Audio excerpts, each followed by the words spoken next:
Good morning from Lachung. এখন বাজে সময় 5টা 34। আর দেখো নন্দীর সিটে বরফ জমে গেছে। এই যে নন্দীর সিট, এই দেখো বরফ, পুরো বরফ জমে গেছে। এখন 5:30 বাজে, 5:30, আর আমরা বেরোবো জিরো পয়েন্টের দিকে। Good morning from Lachung checkpost. Lachung থেকে বেরিয়ে প্রথম চেকপোস্ট 6টার সময় খোলে। আমরা একটু অ্যাডভান্স চলে এসেছি, 8 মিনিট মতন, 8-10 মিনিট মতন অ্যাডভান্স চলে এসেছি। তো তোমরা সময় জানো, কালকেও আমি এই চেকপোস্টটা ক্রস করেছিলাম, কিন্তু একটু দুর্ঘটনা ঘটে যাওয়ার জন্য কালকে আমার জিরো পয়েন্ট কমপ্লিট হয়নি। ওই জন্য আজকে সকাল সকাল বেরিয়ে পড়েছি। সকাল সকাল ও ভাইয়া, ওই চাবি বন্ধ করো, ঠিক করে দেবো। ও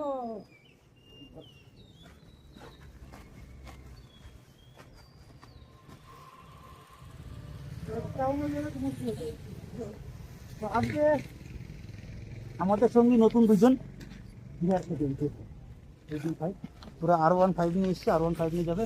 আর আমি অ্যাজ ইউজুয়াল নন্দীকে নিয়েই যাব। কালকে একটা প্রবলেম হয়েছিল, তো নন্দী আমাদের রিটার্ন নিয়ে এসছে, লাচুং পর্যন্ত রিটার্ন নিয়ে এসছে। এটা আমাদের কাছে একটা বড় পাওনা। এখন দেখো দিনের আলো ফুটে গেছে, এদিকটা দেখো, ওই যে পাহাড়ের মাথাটা দেখা যাচ্ছে, দিনের আলো ফুটেছে। আজকে আমাদের আবার জার্নি সকাল সকাল শুরু হয়ে গেছে। আজকে আমাদের প্ল্যান আছে জিরো পয়েন্ট করবো। ইয়াংসাং পেলে আর কি করবো, আগে দেখে নিয়েছি। জিরো পয়েন্ট করবো, করে এসে হোটেল থেকে লাঞ্চ করে লাগেজ নিয়ে টান নিচে নেমে যাও যতটা সম্ভব হয়। তো এটুকুই আজকের প্ল্যান।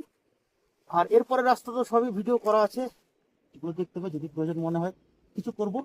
একটা জায়গার নদীতে নামার আছে, দেখে এসছি, সেটা যদি মনে হয় নামার তাহলে নামবো, নাহলে নামবো না। চলে এসছে সিকিম পুলিশ। এবার আমরা পারমিট জমা দিয়ে এগিয়ে যাব সামনের দিকে। সবাই পারমিট নিয়ে এসে এত সুন্দর গাছের গুড়িটা পড়ে রয়েছে, যেটা দেখে সহ্য হলো না, উঠে পড়লাম গাছের গুড়ির ওপর।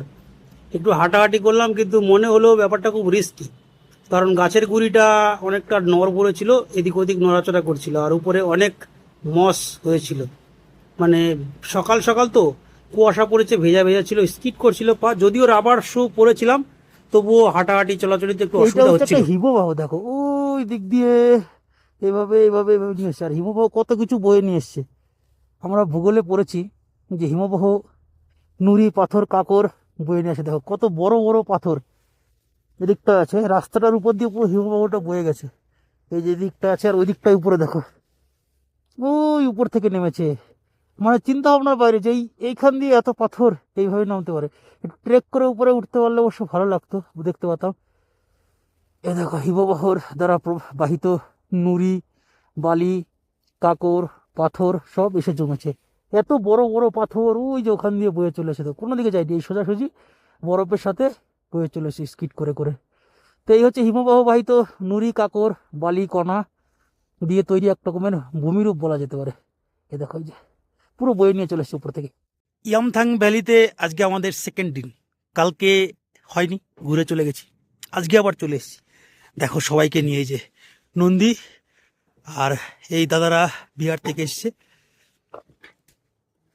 তো সবার খুব ঠান্ডা লেগে গেছে, হাত পা নাকি জমে গেছে। দেখো ভিতরে যে টিবেটিয়ান ওভেন বা বোখাটি, ইটস কল বোখাটি, বোখাটি মে সব হাত সেক রে। হাত পুড়ে যাবে তো, অত ভিতরে আগুনের মধ্যে ঢুকিয়ে দে। বোখাটি মে সব হাত সেক রে, আমিও একটু সেকে নেব। হাত ঠান্ডা হচ্ছে, কেটে যাচ্ছে, তাও মজা পাচ্ছি। এই আলাদা রকমই এক মজা, আলাদা রকম শান্তি। তো চলো আরও এগোবো। আজকে সেকেন্ড দিন, ফার্স্ট দিন তো তোমরা জানো তা কিছু হয়ে গেছিলো, যাই হোক যা আবার হয়ে গেছে। আজকে সেকেন্ড দিন, ভালো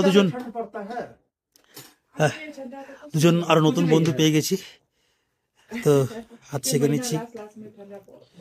চলো হাত ফাত সেকে চা খাবো।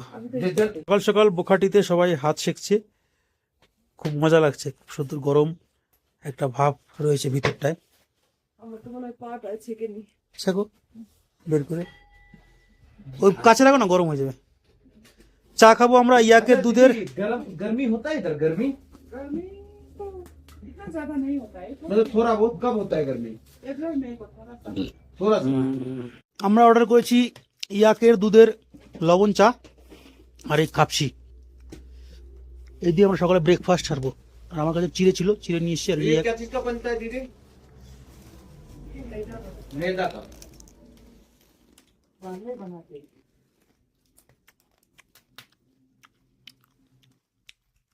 ये छोटा छोटा ये रोडोडेंड्रन है। আমার এত ঠান্ডা লাগছে, হাতটা পুরো ছেঁকে নিচ্ছি, পুরো পায়ে ঠান্ডা লাগছে। আর এইদিকে अच्छा यमन बेटी আমার সোনুর পাপার কিছুই হচ্ছে না, वैली ऑफ फ्लावर ওর কোনো ঠান্ডা লাগছে না, ওর বহুত जितना শক্তি। आया ना रास्ता का साइड में ऐसे वाला আর पूरा আমার फूल में পুরো भर जाता है। জমে গেছি আমি, का मतलब ये दो सीजन आने का मार्च अप्रैल ना পুরো জমে গেছি আমি। पूरा बढ़ जाएगा, पूरा फुल फुल फुल।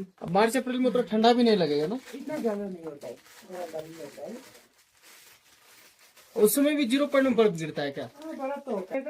এই যে সোনুর পাপা, वैली ऑफ फ्लावर किताब में पढ़े थे वैली ऑफ फ्लावर। अलग अलग আমার শুধু পায়ের ঠান্ডা লাগছে, আর কোথাও ঠান্ডা লাগছে না। वो चाय हो गया इधर। আমরা এখন আছি ইয়ামথাং ভ্যালি। ইয়ামথাং ভ্যালিতে রয়েছি। এই যে যে গাছগুলো দেখা যাচ্ছে এগুলোই রডোডেন্ড্রন, চারিদিকে রডোডেন্ড্রন, 36 কালারের রডোডেন্ড্রন হয় টোটাল। দোকানদার দিদি বললো যে এই দোকান থেকে আমরা চা কফি খেলাম, ওই দিদি বললো 36 কালারের রডোডেন্ড্রন টোটাল ফোটে, ওইটা মার্চ এপ্রিল মাসে ফোটে। শুনে গেলাম, স্বাভাবিক ব্যাপার, আসতে হবে। দেখি নিচের দিকে কি আছে, একটু দেখে আসি। এই দেখো কত গাছ, কিন্তু এই যে এই জুতোটা দিয়েছে না, এই জুতোটা পরে আমার হাঁটতে খুব কষ্ট হচ্ছে। পুরা ফুল গাছ, ফুল গাছ বোঝায়। এই যে সূর্য মামা উঠে গেছে উপরে, এগুলো দেখো পুরো অ্যালগি অ্যালগি অ্যালগি রয়ে গেছে চারিদিকে। এখন বরফ নেই। ইয়ামথাং ভ্যালিতে শুনেছি বরফ ছিল, কিন্তু এখন আর নেই। নিচে তো দেখতে খুব ভালো লাগছে। দেখো কত পরজীবী গাছ। এই যে গাছ মরে গেছে, এর গায়ে অন্য গাছ হয়েছে। আর এই যে ফুলের গাছগুলো সব হয়েছে এইভাবেই। নিচটাও খুব সুন্দর, হাঁটতে অসুবিধা হচ্ছে, বেশি দূর যাবো না। আমার ওই জুতোটাই ভালো ছিল, এই জুতোটা পরে হাঁটতে ভালো, অসুবিধা হচ্ছে। এখান থেকেও শুনেছি বরফ পড়ে, কবে পড়ে জানি না, হবে যখন খুব ঠান্ডা থাকে তখন পরে। দেখো কত সুন্দর জায়গা, সাধারণ সুন্দর জায়গা। এখান দিয়ে সকালবেলা রোদ পথে বসতে, ওই যে নিচে চলে যায় ছবি ভিডিও ফটো করতে সবাই। ফ্ল্যাগগুলো লাগানো রয়েছে, দেখা যাচ্ছে নিশ্চয়ই। ইয়ামথাং ভ্যালিতে দাঁড়িয়ে আমরা একটু চা কফি ম্যাগি ট্যাগি খেলাম, খেয়ে এখান থেকে বেরোবো আস্তে আস্তে। ইচ্ছা আছে, বেশি দেরি করা যাবে না। আমাদের ব্রেকফাস্ট হয়ে গেলে আর দেরি করবো না, বেরিয়ে যাবো টুকটুক টুকটুক করে। তো চলো, দেখো এই যে গাছটা কেটে ফেলেছে কেমন, এগুলো জ্বালানি হয়ে যাবে কোনো এক সময়। এখানকার গাছ নাকি আগুন জ্বলে ভালো। এই যে গাছ কেটে ফেলেছে সব, আগুন জ্বলে ভালো, তার কারণ শীতের গাছ তো, শীতের জায়গায় জল কম থাকে নাকি, তৈলাক্ত ভাব বেশি থাকে, যার জন্য ভালো জ্বলে। যাই হোক, তো সবাই থাকো, দেখো, সঙ্গে থাকো, সুস্থ থাকো। আর লাস্ট একটাই কথা, বাঁকা রাস্তায় কখনোই দিশাহারা নয়। এই দেখো তা কত সুন্দর, এই যে ভ্যালিটা দেখো, শুধু পাহাড় দেখো।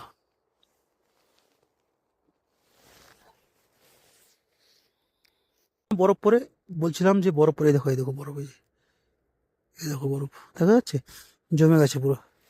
এই যে নিচ দিয়েও বরফ আছে, এই যে ইয়েতে ঘাসের উপর দিয়ে হালকা হালকা বরফ পড়েছে। পাতাগুলো পুরো দেখো কেমন হয়ে গেছে, শক্ত হয়ে গেছে পাতাগুলো, মানে এগুলো কুড়ি কুড়ি বেরোচ্ছে। পুরো সাদা সাদা জমে গেছে, অনেক বরফ পড়েছে, মানে উপরে যেটা জল ছিল সেটাই জমে গেছে, পুরো বরফ হয়ে গেছে। তো সাদা সাদা দেখা যাচ্ছে না, ক্যামেরা হয়তো অত বোঝা যাচ্ছে না, তো এগুলোই বরফ।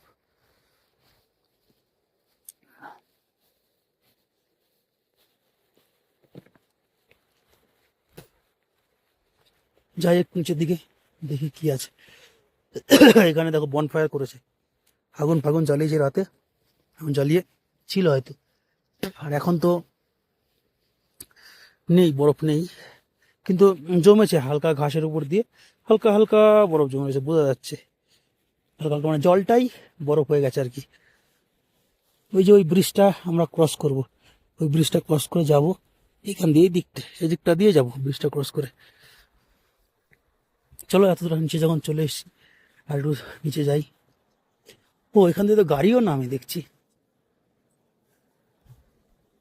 গাড়ি বাইক ফাইক নামে তো এখান দিয়ে।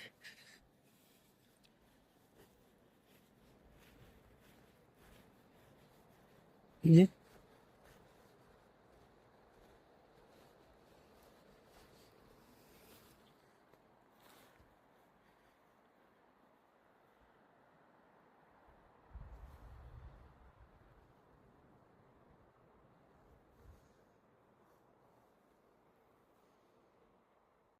দেখো বন্ধুরা, বলছিলাম না ইয়ামথাং ভ্যালিতে বরফ পড়ে, এই দেখো পুরো বরফ পড়েছে।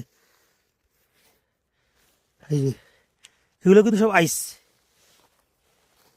শক্ত মচমচ করে ভেঙে যাচ্ছে। এই দেখো বরফ পড়েছে নিচে, দেখা যাচ্ছে